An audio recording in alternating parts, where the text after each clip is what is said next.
నిజామాబాద్ జిల్లా ఎడపల్లి మండలంలోని జన్కంపేట్ గ్రామంలో గత శివరాత్రి రోజున ఈత చెట్ల మధ్యన వెలసిన నంది ఈశ్వర విగ్రహాలను సందర్శించడానికి గురువారం రోజు సాయంకాల సమయంలో శ్రీ మంగిరాములు మహారాజ్ వచ్చారు.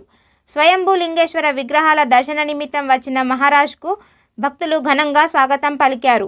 ఈ సందర్భంగా మహారాజ్ మాట్లాడుతూ గత శివరాత్రి రోజున విగ్రహాలు దర్శనమివ్వడం శుభసూచకమని, రానున్న రోజుల్లో ఆలయం అభివృద్ధి చెందుతుందని, ఆ భగవంతుని ఆజ్ఞతోనే ఈ ఆలయం నిర్మాణానికి అవకాశం వచ్చిందని, గ్రామానికి ఈశాన్య దిశలో ఆలయ నిర్మాణం చేపట్టడం గ్రామానికి కూడా ఎంతో శుభసూచకమని, ఆలయ నిర్మాణం తగ్గట్లుగా స్థలం కూడా బాగుందని, బోధన్ నిజామాబాద్ ప్రధాన రహదారి పక్కనే ఉండడంతో ఈ ఆలయం నిర్మాణం చేపడితే త్వరలోనే ఎంతో ప్రాముఖ్యత పొంది ప్రసిద్ధి చెందుతుందని తెలిపారు. ఈ కార్యక్రమంలో గ్రామ పెద్దలు, మహిళలు పెద్ద ఎత్తున పాల్గొన్నారు.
పాటలు పాడెదము అనువనునని అర్చన చేసి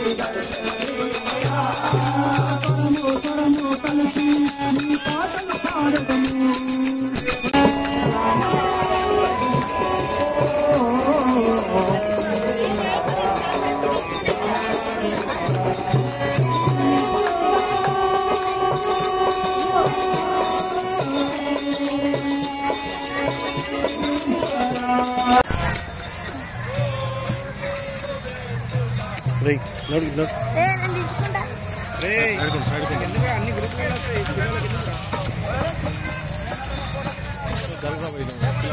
జరగా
సడన్ల లింగము నంది చెట్ల మధ్యన కనబడడం, ఆయన గ్రామ అభివృద్ధి కమిటీకి చెప్పడం చేయడం, మరి దాన్ని అందరూ కూడా చూసి దర్శించుకొని మరి శివరాత్రి కూడా అన్నదానం చేసింది.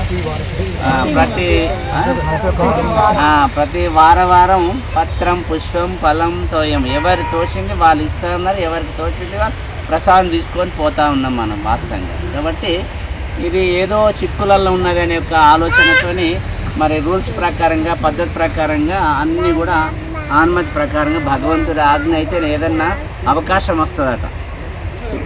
భగవంతుడు ఆజ్ఞ అయితేనే ఏదన్నా అవకాశం వస్తుందట వాస్తవంగా. అందుకని ఆ భగవంతుడు ఆజ్ఞ కూడా అయింది కాబట్టి అవన్నీ కూడా ఎలాంటి ఒత్తిడి ఉన్నా దూరం అయిపోయాయి.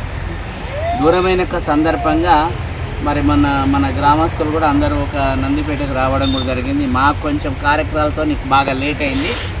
మరి ఈ సమయంలో ఇక్కడ ఒక ఆలయం నిర్మాణం ఏ విధంగా చేస్తే బాగుంటుంది, ఎలా ఉంటే మంచిగా ఉంటుంది ఒక ఆలోచన ప్రకారంగా మనందరినీ ఒక స్థాయి మీకు తెచ్చిన ఒక స్టేజ్ మీకు తెచ్చిన వాళ్ళందరూ అభివృద్ధి కమిటీ స్త్రీలు పురుషులు అందరం ఇక్కడ కలిసి మనం డిస్కషన్ అంటే మాట్లాడుకుంటున్నాం ఏం చేస్తే బాగుంటుంది.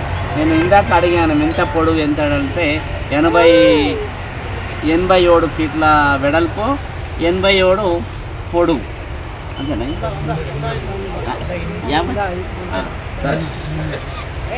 87 ఏమో 87 ఇది 105 మనకు అవకాశం కూడా ఉన్నది కాబట్టి 87 108 రైట్ క్లియర్ ఉన్నది. అది మనకు భగవంతుడు అవకాశం ఇక్కడ జాగా భూమి అనేది మన అందరి యొక్క అందుబాటులో ఉన్నది కాబట్టి ఇక్కడ మనకు కావాల్సింది ఏంటంటే ఇప్పుడు ప్రయత్నం చేయవలసింది శాస్త్రాన్ని అనుసరించడం సాధించడం నియమనిష్టలు చేయడం కొంత మనందరి భాగం. కానీ దానికి తగ్గట్టుగా ఒక శాస్త్రం అనేది ఒక వేదం అనేది ఒక పద్ధతి అనేది ఉన్నది కాబట్టి దీనికి ఎవరు కావాలా? ఇంజనీర్ కావాలి. భూమి బాగున్నది ఏ చోట బాగా కడితే బాగుంటుందని మా ఆలోచన చెప్పడం మా భాగం.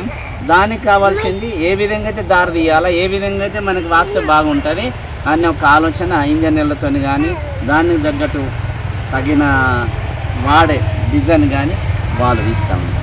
రెండోది దారి ఇది ఒకటి ఏమనుకుంటారు, అది నేను నాకు అవుతూ అయితే రెండోది ఏంటంటే ఇప్పుడు ఏ విధంగా దారి ఉందో అక్కడి బాధకు మనకు దారి రావడం వాస్తవంగా అది మనకు ఈశాన్య భాగం అంటే ఆగ్నేయ దిశకు వస్తుంది, ఈశాన్య మీద వస్తుంది, ఇది వస్తుంది. అది ఆగ్నేయ దిశ నుంచి మనకు దారి ఉంటుంది మెయిన్ రోడ్డు నుంచి. అది చాలా శ్రేష్టమైంది.